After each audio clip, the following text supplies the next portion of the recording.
ಪುಂಡಿ ಪಲ್ಯ. ಇಷ್ಟು ಶೇಂಗಾ ಹಾಕ್ಬೇಕ್ರಿ, ಸ್ವಲ್ಪ ಕಡಲೆಬೇಳೆ ಹಾಕ್ಬೇಕ್ರಿ.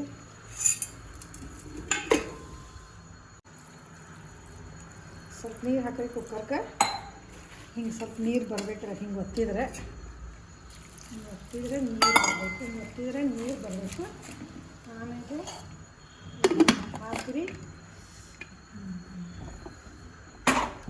2 ಅಥವಾ 3 ಸೀಟಿ ಹೊಡಿಸ್ಬೇಕು.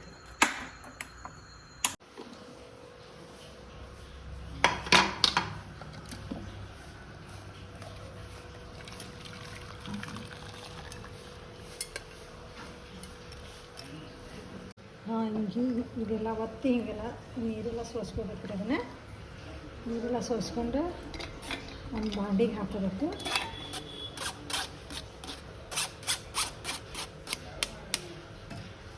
ಒಂದು ಬಾಂಡಿಗೆ ಹಾಕ್ಕೊಂಡು ಹಿಂಗೆ ಪ್ರೆಸ್ ಮಾಡ್ಬೇಕು ರೀ. ಹಿಂಗೆಲ್ಲ ಶೇಂಗಾ ಎಲ್ಲ ಹಿಂಗೆ ಹೊಡಿಬೇಕು. ಶೇಂಗಾ ಎಲ್ಲ ಆದ್ದರಿಂದ ಜೋಳದ ನುಚ್ಚನ್ನು ಹಾಕ್ಬೋದು ರೀ. ಆಮೇಲೆ ಬಾಂಬೆ ರವಾನು ಇದ್ರೆ ಹಾಕ್ಬೋದು. ಜೋಳದ ನುಚ್ಚು ಇರಲಿಲ್ಲ ಅಂದ್ರೆ ಬಾಂಬೆ ರವೆ ಹಾಕಿರೋ ನಡಿತೈತಿ. ಹಿಂಗೆ ಸ್ವಲ್ಪ ಹಾಕಬೇಕು. ಅದನ್ನು ಸ್ವಲ್ಪ ತಕ್ಕಂತ ಹಾಕಬೇಕು. ಸ್ವಲ್ಪ ಜಾಸ್ತಿ ಹಾಕತ್ತಂದ್ರೆ ಜೋಳದ ನುಚ್ಚು ಅಂದ್ರೆ ಭಾಳ ಟೇಸ್ಟ್ ಬರ್ತೈತಿ. ಸ್ವಲ್ಪ ಇಷ್ಟು ನೀರು ಹಾಕಬೇಕು. ಇದಕ್ಕೆ ಇಷ್ಟು ನೀರು ಹಾಕಬೇಕು. ಸ್ವಲ್ಪ ಹಿಂಗೆ ಕಲಿಸಿ ಸ್ವಲ್ಪ ಮುಳುಗು ಅಷ್ಟೇ ನೀರು ಹಾಕಿ ಮತ್ತು ಇನ್ನೊಂದು ಸ್ವಲ್ಪ ಜೋಳದ ನುಚ್ಚು ಹಾಕೋದು. ನಾ ಜೋಳದ ನುಚ್ಚು ಹಾಕತ್ತಂದ್ರೆ ಯಾಕಂದ್ರೆ ರವೆ ಬಾಂಬೆ ರವೆ ಹಾಕೋದಿಲ್ಲ ಹೆಚ್ಚಾಗಿ. ಆಮೇಲೆ ಹಿಂಗೆ ಗ್ಯಾಸ್ ಮೇಲೆ ಇಡ್ಬೇಕು ರೀ. ಜೋಳದ ನುಚ್ಚೆಲ್ಲ ಸ್ವಲ್ಪ ಕುದಿಬೇಕು, ಮೆತ್ತಾಗಬೇಕು ಸ್ವಲ್ಪ. ಆಮೇಲೆ ಬಾಯಿ ಅದಕ್ಕೆ ಮುಚ್ಚಿಟ್ಬಿಡೋದು, ಒಂದು ಪ್ಲೇಟ್ ಮುಚ್ಚಿ. ಹಿಂಗೆ ಇಸ್ಕರ್ ತೊಗೊಂಡೊಂದು ಹಿಂಗೆ ಮಾಡಬೇಕು. ಅದೆಲ್ಲ ಎಲೆ ಎಲ್ಲ ಇದಾಗೆ ಮೆತ್ತಾಗಬೇಕು. ಅದೆಲ್ಲ ರೀ ಹಿಂಗೆಲ್ಲ ಮೆತ್ತಾಗಬೇಕು. ಹಿಂಗೆಲ್ಲ ಮಾಡ್ಕೊಳ್ಳಿ. ಶೇಂಗಾನೇ ಸ್ವಲ್ಪ ಹೊಡಿಬೇಕು ರೀ. ಶೇಂಗಾನು ಅಂದರೆ ಟೇಸ್ಟ್ ಆಗ್ತೈತಿ. ಹಿಂಗೆ ಮಾಡ್ಬೇಕು ಸ್ವಲ್ಪ ಹೊತ್ತು. ಹಿಂಗೆ ಸ್ವಲ್ಪ ಮಾಡಿ ಇದೆಲ್ಲ ಸ್ಮ್ಯಾಶ್ ಮಾಡಿದ್ದಾಯ್ತು ರೀ. ಅದಕ್ಕೆ ಬೆಳ್ಳುಳ್ಳಿ ಹಾಕಬೇಕು.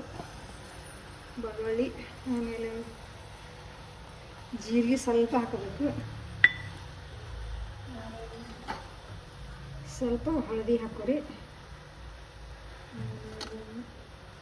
ರುಚಿಗೆ ತಕ್ಕಷ್ಟ ಉಪ್ಪು ಹಾಕೋರಿ. ಆಮೇಲೆ ಸ್ವಲ್ಪ ಹಿಂಗೆ ಹಾಕ್ಬೇಕ್ರಿ.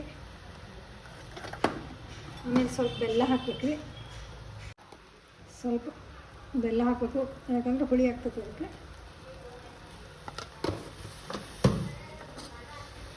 ಅದ್ರ ಮೇಲೆ ಸ್ವಲ್ಪ ಕೆಂಪು ಖಾರ ಹಾಕೋರಿ. ಬೇಕಾದ್ರೆ ಹಸಿ ಖಾರ ಹಾಕ್ಕೊಂಡು ನಡೀತದೆ. ನಿಮಗೆ ಎಷ್ಟು ಖಾರ ಬೇಕಲ್ಲ ಅಷ್ಟು ಖಾರ ಹಾಕೋರಿ. ಆಮೇಲೆ ನಾವು ಹಸಿ ಗಾಂಡಿನ ಹಾಕೋತೀವಿ. ಹಸಿದು ಕಚ್ಚಾ ಸ್ವಲ್ಪ ಹಿಂಗೆ ಹಾಕೋತೀವಿ ಮೆಚ್ಚು ತುಪ್ಪ. ಆಮೇಲೆ ಅದಕ್ಕೆ ಸ್ವಲ್ಪ ಮುಚ್ಚಬೇಕು. ಈಗ 5 ಮಿನಿಟ್ಸ್ ಆತ್ರಿ.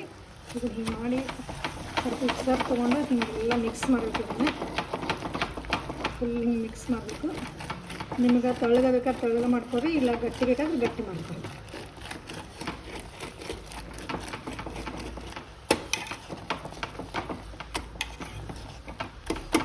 ಈಗ ಪುಂಡಿ ಪಲ್ಯ ರೆಡಿ ಆಗ್ತದೆ.